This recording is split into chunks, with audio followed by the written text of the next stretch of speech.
नमस्कार साथियों, मैं कुणाल आप सभी का संस्कृति आईएएस यूट्यूब चैनल पे स्वागत करता हूं।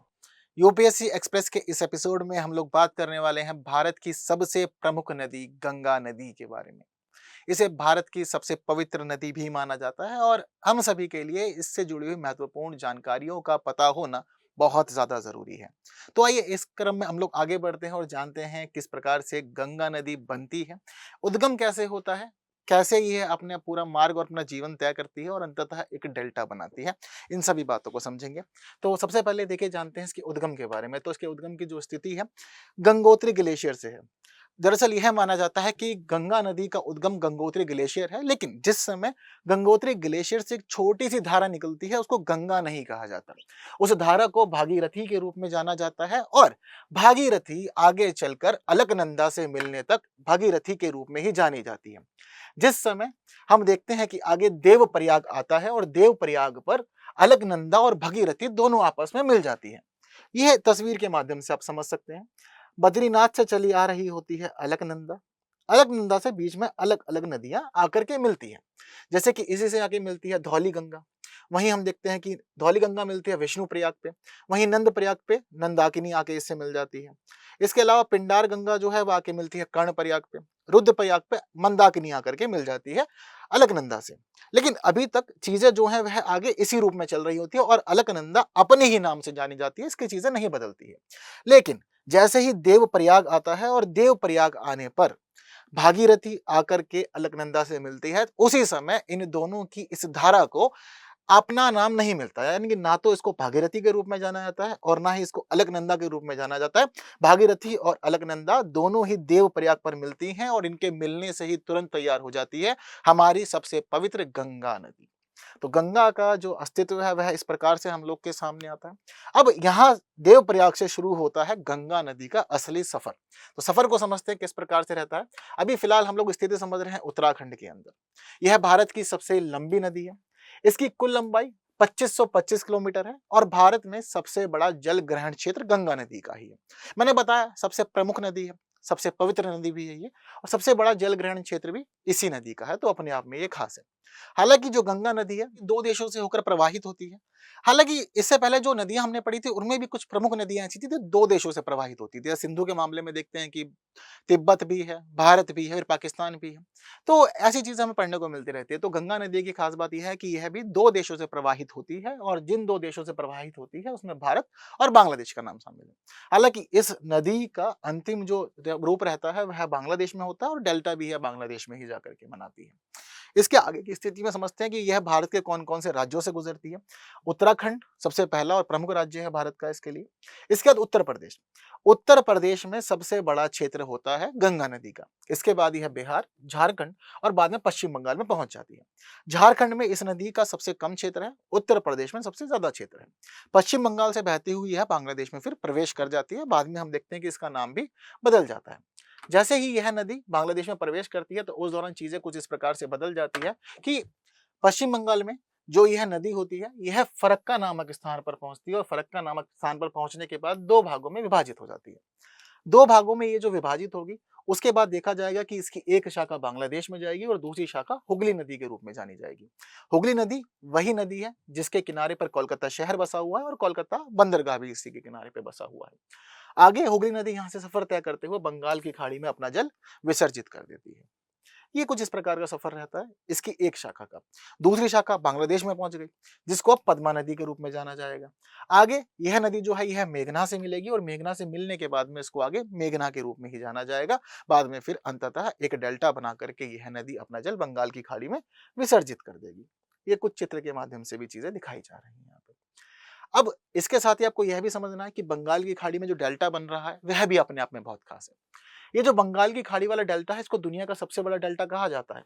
इसको गंगा और ब्रह्मपुत्र के डेल्टा के रूप में जाना जाता है। इस डेल्टा की खास बात यह है कि इसको सुंदरवन डेल्टा कहा जाता है, जिसके पीछे का रीजन है यहाँ पर सुंदरी वृक्ष अर्थात मैंग्रोव वनों की यहाँ पर बहुत ज्यादा अधिकता है, जिस वजह से इसको सुंदरवन डेल्टा के रूप में भी जाना जाता है। व्हाइट टाइगर्स के लिए भी एक महत्वपूर्ण क्षेत्र है, आप सभी लोग को इतना तो पता ही होगा। तो अब तक हम लोगों ने समझा गंगा नदी का सफर, कैसे गंगा नदी का अस्तित्व आता है, कैसे इसकी जुड़ी हुई सभी चीजें हैं और वह किस प्रकार से आके अब डेल्टा बनाती है। आप सभी लोगों ने ना अपने घरों में एक खास बात सुनी होगी। बहुत सारी जितनी भी ऐसे जो हिंदू परिवार होते हैं, उन सबके हाथ में एक कॉमन चीज़ है, ट्रेंड चीज़ जो रहती है नॉर्मली, वो ये है कि सबके घर में गंगा जल रहता है। गंगा जल को लेकर के माना जाता है कि सबसे पवित्र जल है ये। गंगा जल आप घर में कितने भी दिन रखे रहिए, कभी भी यह जल खराब नहीं होता, इसकी पवित्रता सदैव बरकरार रहती है। ये सभी चीज़ें हम लोग मानते हैं। एग्ज़ैक्टली। पर क्या आपको पता है कि इसके पीछे रीज़न क्या है?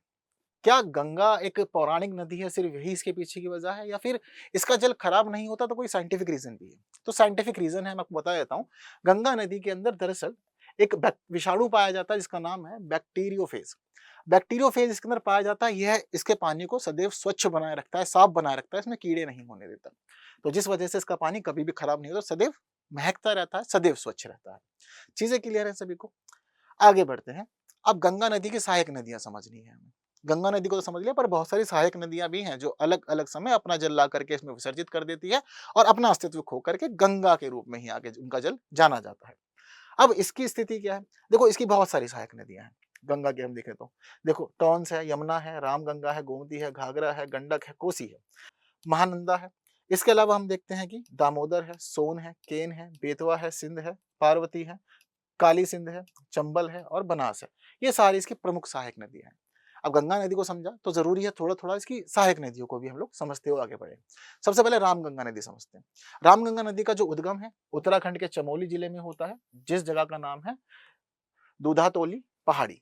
तो दूधातोली पहाड़ी से इसका उद्गम होता है, यहाँ से इसका सफर शुरू होता है। इस नदी की एक खास बात यह भी है कि यह कॉर्बेट राष्ट्रीय उद्यान से होकर के बहती हुई बढ़ती है।